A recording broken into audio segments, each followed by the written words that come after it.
망령되고 허탄한 신화를 버리고 경건에 이르도록 내 자신을 연단하라.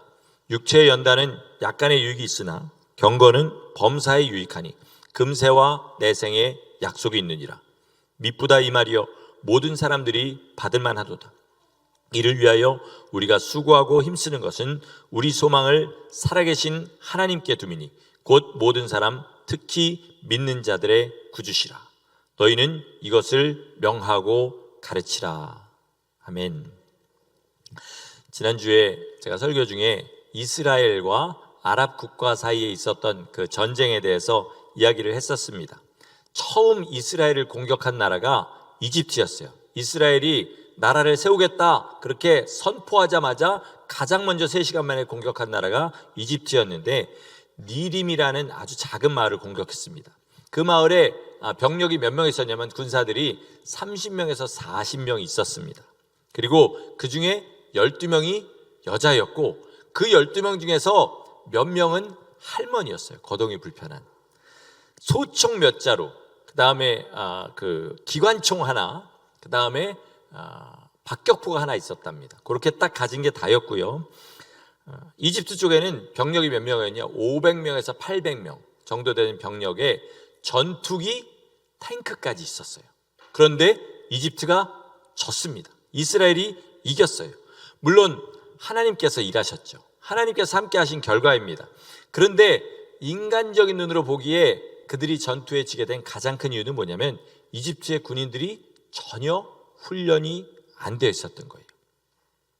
전체 부상자와 사망자의 절반 이상이 같은 편이 쏜 총에 맞았다고 해요. 이런 경우에 어떻게 되냐면 총을 쏜 사람도 문제지만 맞은 사람도 문제예요. 군대 갔다 오신 분들은 알죠. 총 쏠 때 우리가 어디에 있어야 되는지를 다 가르쳐 주는데 아무 훈련이 안 돼서 그렇게 총 맞아서 죽은 거예요. 훈련이 전혀 안 돼 있었다는 거죠.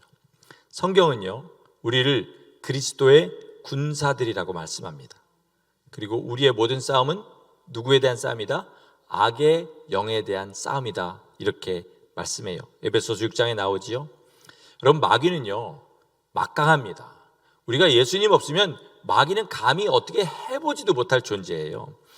욥기에 보면 마귀가 무슨 일을 할 수 있는지가 나옵니다. 큰 바람을 일으켜서 건물을 무너뜨릴 수 있어요.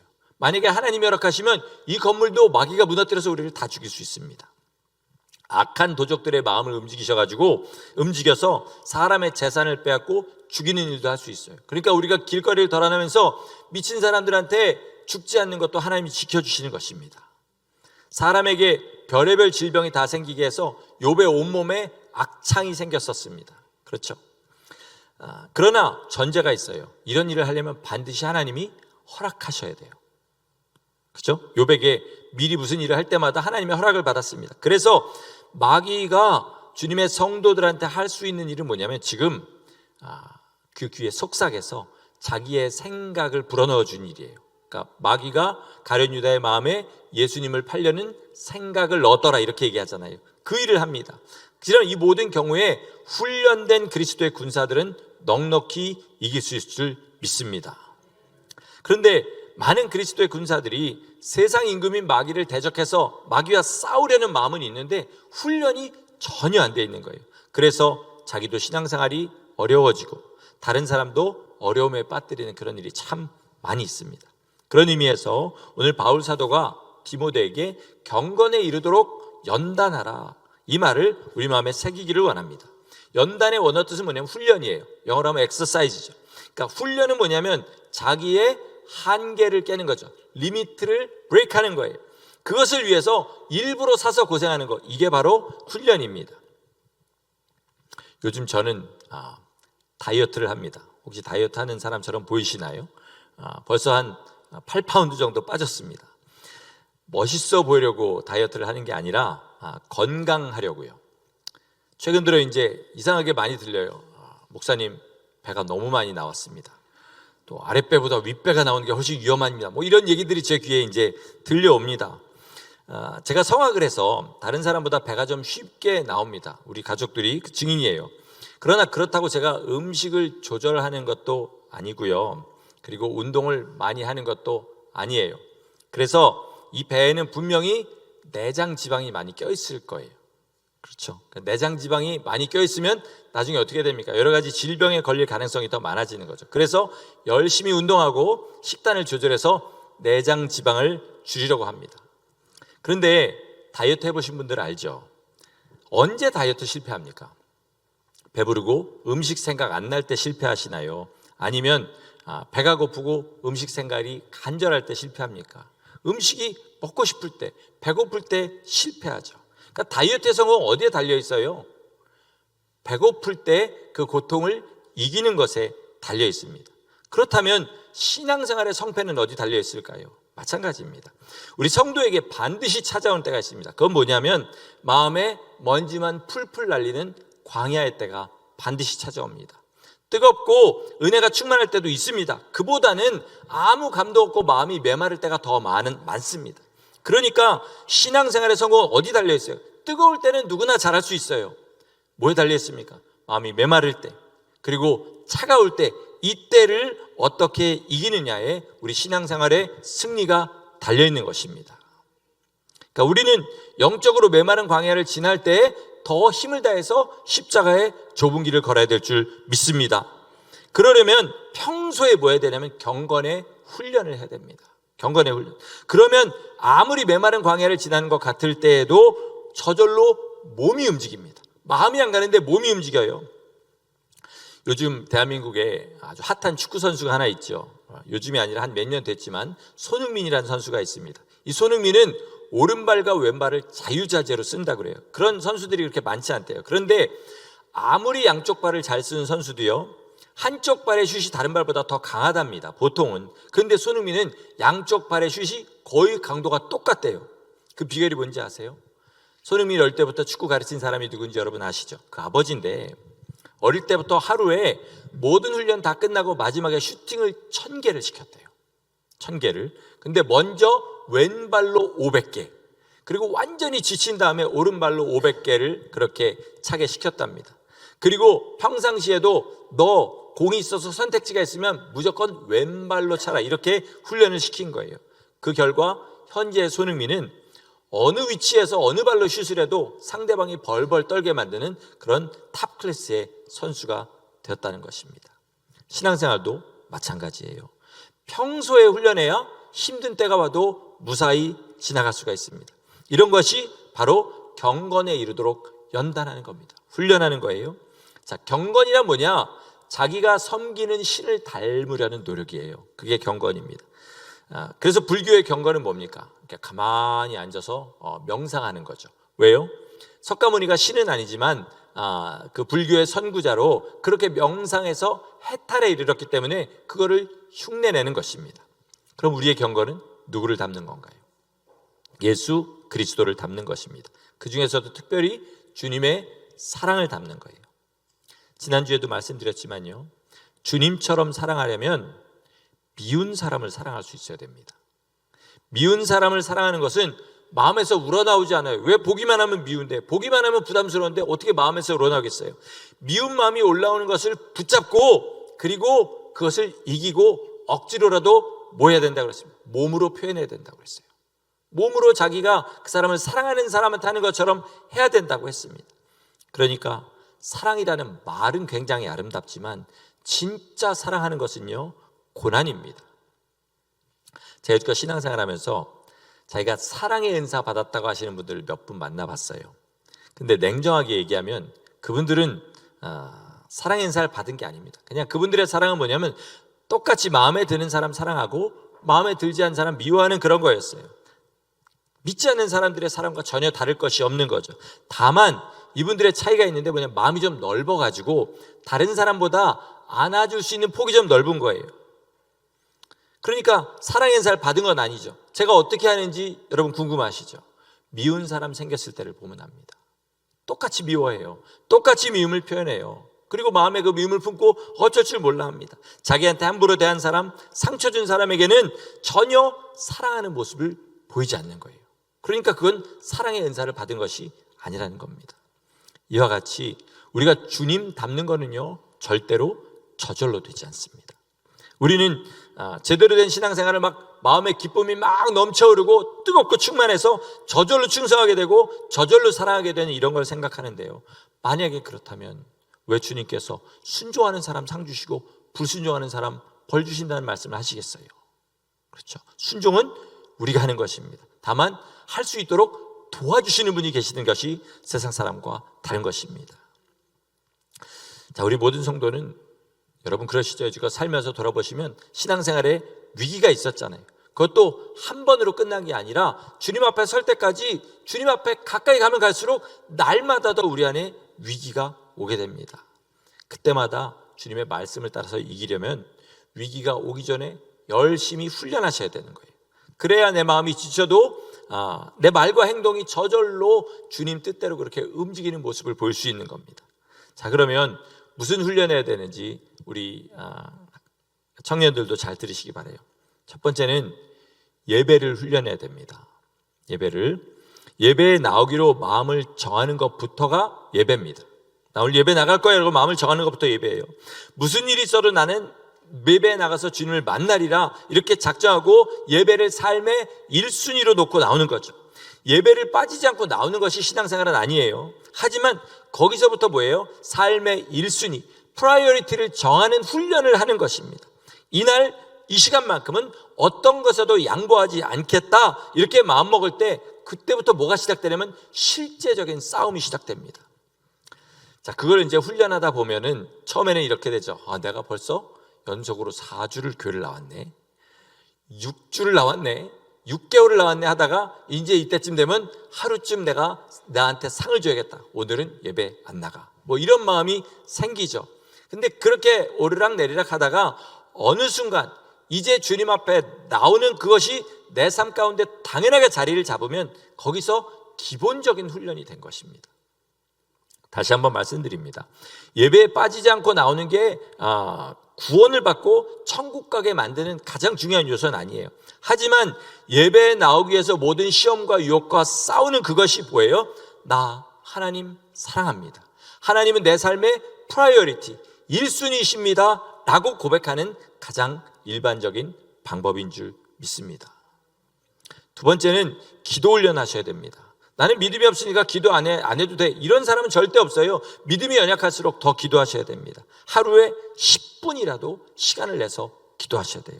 그리고 그렇게 기도할 때 가장 중요한 것은 뭐냐면 내가 응답을 받기 위해서 기도하셔야 돼요. 우리는 기도해서 응답을 받는 만큼 기도하게 됩니다. 기도해서 응답도 못 받는데 왜 기도하겠어요? 하지만 대부분의 경우에 우리 만약에 여기서 우리 주의 이름 한번 부르고 간절한 마음으로 기도합시다, 쭉 그리고 한 3분 5분 기도했어요. 그리고 그 사람에게 물어봅니다. 지금 뭐 기도하셨어요? 그럼 대부분 자기가 뭘 기도했는지 기억하지 못하는 경우가 많습니다. 왜요? 응답을 바라고 기도하지 않았기 때문에. 응답을 바라고. 그만큼 우리들은 기도는 하지만 응답에 대한 기대가 없는 거예요.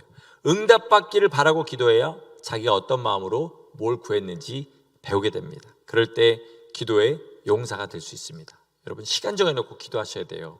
하루에 5분이라도 꼭 그렇게 기도하시고 자기의 간절한 기도의 제목, 응답받기를 원하는 그 기도의 제목을 가지고 기도하시기를 바랍니다. 아멘. 세 번째는 성경을 읽고 묵상해야 됩니다. 성경을 모르는 사람은요, 아무리 뜨거워도 마귀의 밥이 되기 쉽습니다. 예를 들어서 램보르기니 같은 그런 스포츠카를 몰아도요, 막 엄청난 속도로 나가잖아요. 길 가는 표지판을 잘못 보면 엉뚱한 데 빠지게 되고 잘못하면 큰 사고를 당할 수도 있어요. 나오는 데를 못 보고 들어간 데를 알고 들어가다가 빨리 달릴수록 더 쉽게 죽습니다. 마찬가지로 우리가 성경을 읽고 묵상하지 않으면 아무리 설교를 많이 듣고 내 마음이 뜨거워도 하나님을 제대로 알지 못하게 되고, 그러니까 마지막이 주님 뜻대로 되지 않을 수가 있습니다. 여러분 하루에 한 장이라도 꾸준히 읽으시는 게 중요해요. 안 그렇고 하루를 쉬면 성경 다시 읽는데 며칠이 걸리게 됩니다. 네 번째, 전도 훈련 하셔야 됩니다. 제가 아까 광고할 때 말씀드렸지만 복음 전하면요, 사람들이 싫어해요. 미워합니다. 가까운 사이도 끊어져요. 펠팍에 나가보니까요, 젊은이들이 나이 드신 분들은 안 그래요. 근데 젊은 사람들이요, 전도지를 주면 경멸의 눈초리로 됐어요. 진짜로 아주 무시하면서 이렇게 확 밀치듯이 그렇게 하고 지나가는 사람들이 많습니다. 그러니까 그런 의미에서 전도 훈련은 뭐예요? 예수님 위해서 부끄러움 당하는 훈련이고요, 세상을 포기하는 훈련입니다. 사람들이 나를 좋아하라고 전도하는 게 아니라 싫어할 줄 알고 전도하라는 것입니다. 인간관계가 좋아지라고 전도하는 게 아니라 끊어질 관계는 하나님께서 정리해 주시라고 전도하는 거예요. 그렇게 주님을 위해서 부끄러움을 당하고 거절당할 때 하늘에 상이 쌓이고 주님을 따르는데 방해가 되는 그런 관계들도 정리가 되는 것입니다.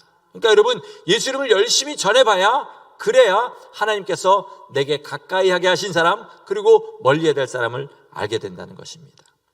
마지막으로 어려움에 넘어지지 않는 훈련을 해야 돼요. 저는 이게 가장 중요하다고 믿습니다. 우리 신앙생활하면 반드시 어려움이 오잖아요. 경제적인 어려움이 오기도 하고, 또는 인간관계의 어려움이 오기도 하고, 질병의 어려움이 오기도 해요. 그런데 특별히 언제 더 많이 오냐? 나 이제 주님 뜻대로 살아보겠다, 그리고 열심히 주님 뜻대로 한번 순종해 보겠다 할 때에, 그때 환경과 사람들이 나를 도와주기는커녕 그때부터 오히려 더 기승을 부립니다. 자, 나 이제 열심히 예배에 참석할 거야 라고 나를 정하고 작정하잖아요. 그럼 그 다음 주부터 바쁜 일이 전혀 안 생기고, 그리고 나를 찾는 사람도 전혀 없고, 아침에 일어나면 막 몸이 쌩쌩하고 즐거운 마음으로 그렇게 일어나게 될 줄 아십니까? 전혀 안 그렇죠. 여러분 잘 아시지 않습니까? 오히려 반대 현상이 일어납니다. 직장에 일이 터져요. 그리고 갑자기 안 오던 손님이 찾아옵니다. 토요일까지 멀쩡하다가 아침에 딱 일어났는데 목이 간질간질하고 기침이 나고 열이 나요. 근데 신기하죠? 예배만 빼먹고 나면 씻은 듯이 없어집니다. 이런 현상들 여러분 많이 경험하셨을 거예요. 저는 고등학교 2학년 때 예수님 영접한 이후로 몇 년간 주일 예배 한 번도 빠지지 않고 열심히 나갔습니다. 그러다가 대학교 3학년 때 사건이 터졌어요. 스튜어디스 학과로 잘 알려진 인하공전 항공운항학과 여학생들과 7대7로 미팅이 잡혔습니다. 주일날에. 당시에 저는 여자친구가 없었어요. 그래서 결국은 그 유혹을 이기지 못하고, 당시에 사용하는 말로 물 좋다는 그 말에 유혹을 이기지 못하고 주일 예배를 빠지고 미팅을 나갔습니다. 목사가 넘어졌다 하면 사람들은 참 좋아하시더라고요.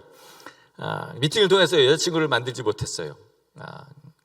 그러나 나름 재밌었습니다. 하지만 1985년 여름에 주님을 만난 지 지금까지 37년이 지난 그 모든 세월 가운데 자의로, 저희 부모님이 하필이면 금요일 저녁에 여기 시간으로 토요일 날 돌아가셔서 가느라고 주일을 비행기 안에서 보낸 적은 있지만, 자의로 예배를 빠진 것은 그때가 유일합니다. 지금도 생각하면 참 후회스럽지요. 기도하겠다고 작정하시고 시간을 정하잖아요. 5분 앉아있는데 전화가 3통 4통 와요. 여러분 경험해 보셨죠? 그리고 전화기가 꺼져 있는데도 벨이 울리는 소리가 귀에 들립니다. 경험해 보신 분들 알 거예요. 정말로요. 정말 벨이 울리는 소리가 들려요. 성경을 읽는 것도 마찬가지예요. 마음 아무리 굳게 먹어도 창세기 출애굽기를 지나서 레위기에 가면 불면증이 치료가 되죠. 성경만 읽으면 그냥 바로 누워가지고 잠을 잃게 되는 그런 현상이 나타납니다. 그러니까 이런 어려움들을 이겨야 예배자가 되고, 기도자가 되고, 전도자가 되고, 성경을 읽는 사람이 된다는 것입니다. 제가 지금 드리는 말씀은 한 번도 넘어져서는 안 된다, 이 말씀을 드리는 게 아니라, 제가 미팅하느라고 예배를 빼먹었어도 그 후로는 그렇게 하지 않고 해주고 온 것처럼 넘어져도 다시 일어나서 그 일을 하는 것이 중요하다는 거예요. 주님은 우리에게 일어나기만 원하면 다시 일으켜 세워주시는 은혜의 주님이신 것을 의심하지 마시기를 바랍니다. 그리고 자녀들에게도 최선을 다해서 이 훈련을 하셔야 돼요. 우리 자녀들 너무 믿음으로 살면 친구 안 생겨, 대학은 가야지, 이런 핑계 대지 마시고요. 10,000명의 친구가 있고 예수님을 모르는 것보다 예수님 한 분을 온전하게 믿고 친구가 한 명도 없는 것이 훨씬 더 복된 줄 믿으시기 바랍니다. 대학이 우리 자녀의 인생을 보장해 주는 것이 아니라 예수님을 믿고 따르는 것이 우리 인생을 영생으로 인도해 주신다는 것을 믿으시기 바랍니다. 이게 우리의 믿음이 되어야 됩니다. 어제 한국에서 대참사가 벌어졌습니다. 이태원에서 할로윈 파티에 10만 명의 인파가 몰려가지고 사람들이 넘어지고 깔리는 사고가 발생해서 현재까지 153명이 죽었어요. 그리고 130명가량이 심하게 다치는 일이 일어났습니다. 언제부터 또 무슨 이유로 우리나라가 할로윈을 문화의 하나로 받아들이고 그렇게 지키는 나라가 되었는지 모르겠습니다. 근데 중요한 거는 우리 기독교인들은 이 일을 보면서 귀신 좋아하더니 잘됐다, 이렇게 쌤통이다, 또는 그게 그 사람들의 말로야, 이렇게 할 것이 전혀 아닙니다. 왜요? 우리도 주님 우리를 만나주시지 않았다면 그 자리에 있을 수 있었기 때문입니다. 그래서 이럴 때 뭐 하셔야 되냐면, 나는 절대로 예수 믿는 사람으로 할로윈 문화 같은 세상 문화에 물들지 않겠다 다짐하셔야 됩니다.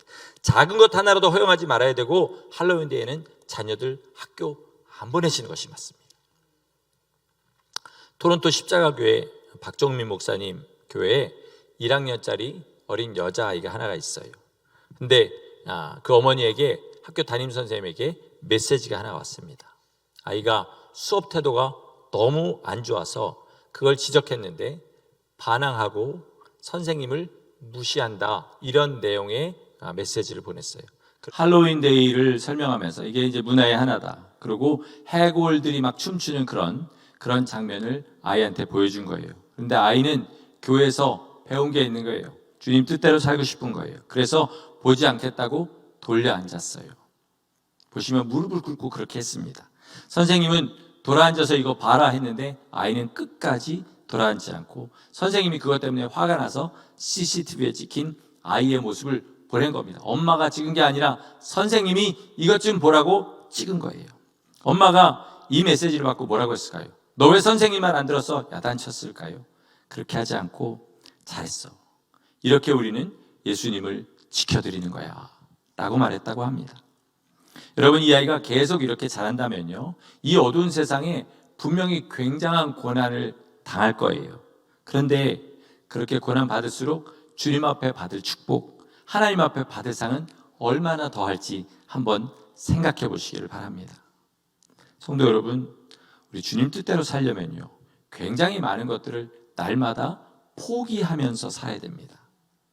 그 포기할 때마다 나 이거 없으면 죽을 것 같지만 결국은 그 어려움은 지나가고 그 다음에는 아무것도 아닌 것처럼 변해버려요. 그렇지 않아요? 우리도 그렇잖아요. 살면서 겪은 고난들 보시면 그땐 죽을 것 같았지만, 그땐 너무 마음이 힘들었지만 지나고 보면 아무것도 아닌 일이 대부분이잖아요. 이렇게 천국은 세상을 이긴 사람들이 가는 곳입니다. 당연히 우리 힘으로는 세상을 절대로 이길 수가 없어요. 하지만 주님께서 먼저 이 세상을 이기셨습니다. 그리고 뭐라고 말씀하시냐면, 담대하라, 내가 세상을 이겼노라, 이렇게 선포하셨습니다. 무슨 말이에요? 내가 이겼으니 나를 의지하면 너희도 이길 수 있다는 말씀입니다.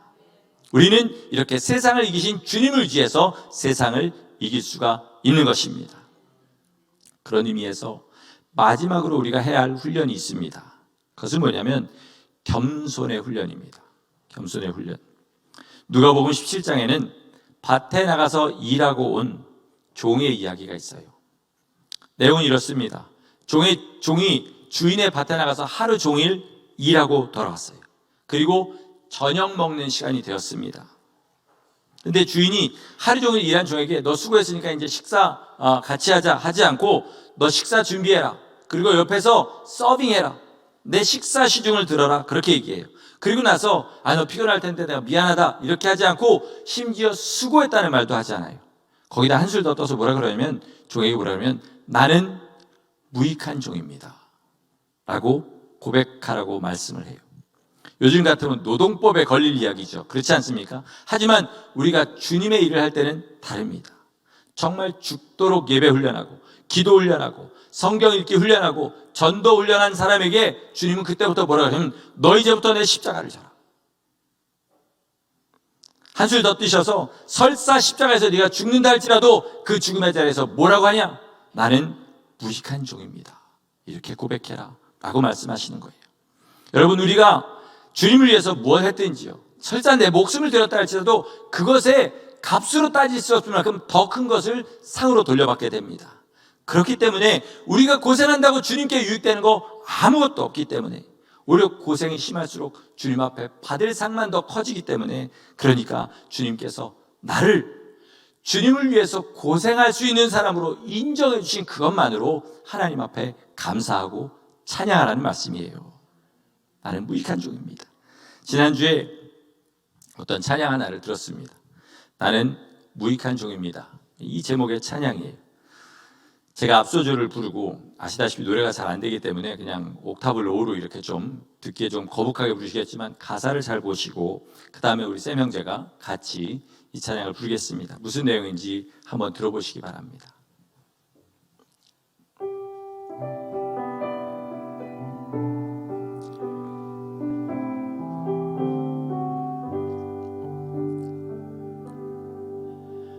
내가 주 예수께 받은 사명 모두 마치고 나의 달려갈 길을 다 한 후에 내가 주 위한 고생 남보다 더하였어도 나의 마지막 고백 난 무익한 종입니다.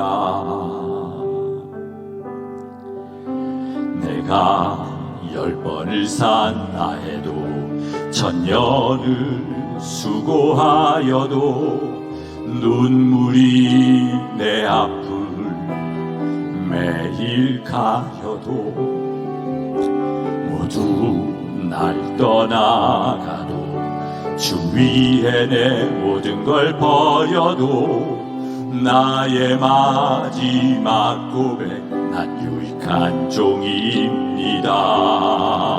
나는 무익한 종입니다. 나는 무익한 종입니다. 주님만 높임 받으소서. 나는 무익한 종입니다. 아버지 사랑합니다. 나는 무익한 종입니다. 주님만 높임 받으소서. 나는 무익한 종입니다. 아버지 사랑합니다.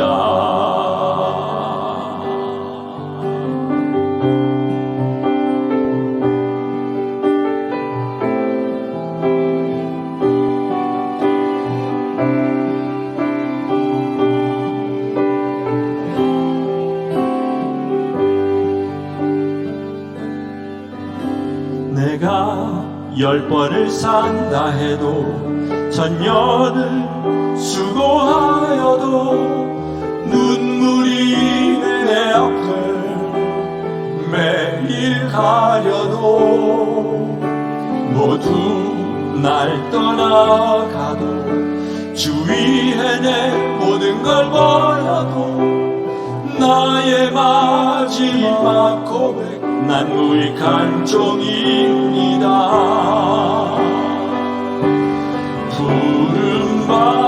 부름받아 나서니 어디든지 가오리다.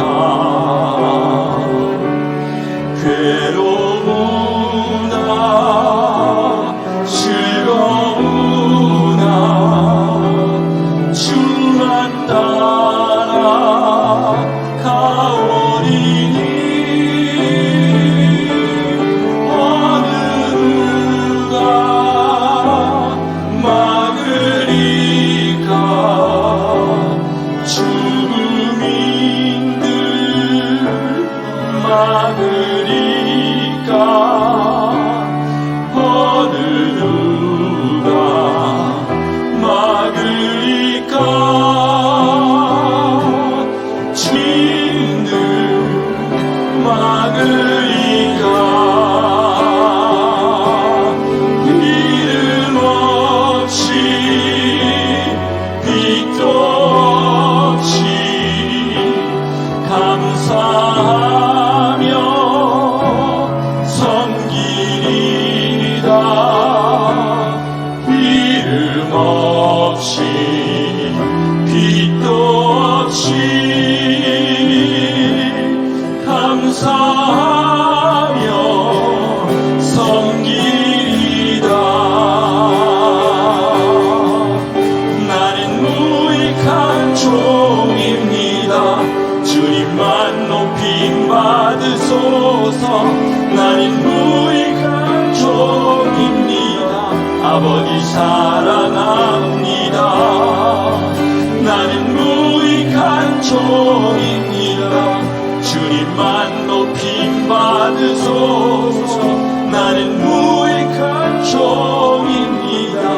아버지 사랑합니다. 아버지 사랑합니다.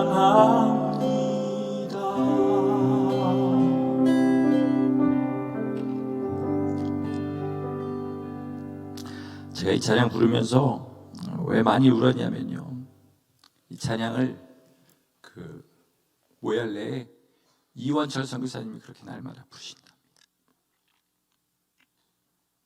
제가 직접 가서 봤잖아요. 아침에 동 트면 일어나 가지고 트럭 몰고 하루 종일 광야를 누비고 다녀요.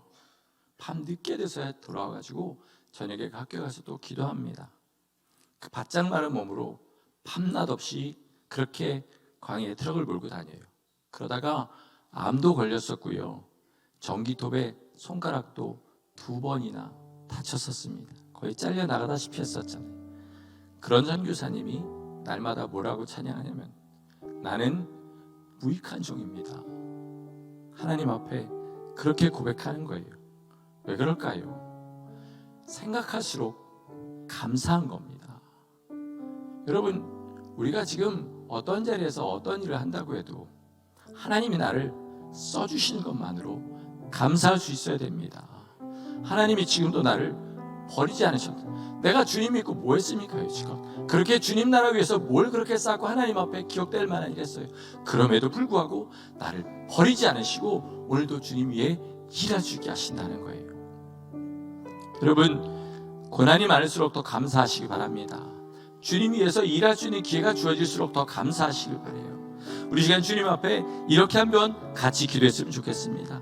주님, 우리도 이렇게 주님을 향한 사랑을 훈련하게 하시고 주님 위하여서 살기를 날마다 마음에 작정하고, 주님께서 도와주실 때마다, 주님의 일을 하실 수 있게 할 때마다 나는 무익한 종입니다 고백하며 주님 앞에 나갈 수 있는 주님의 사람들 되게 하여 주시옵소서. 우리 시간 주님 앞에 간절한 마음으로 기도하며 나가시겠습니다.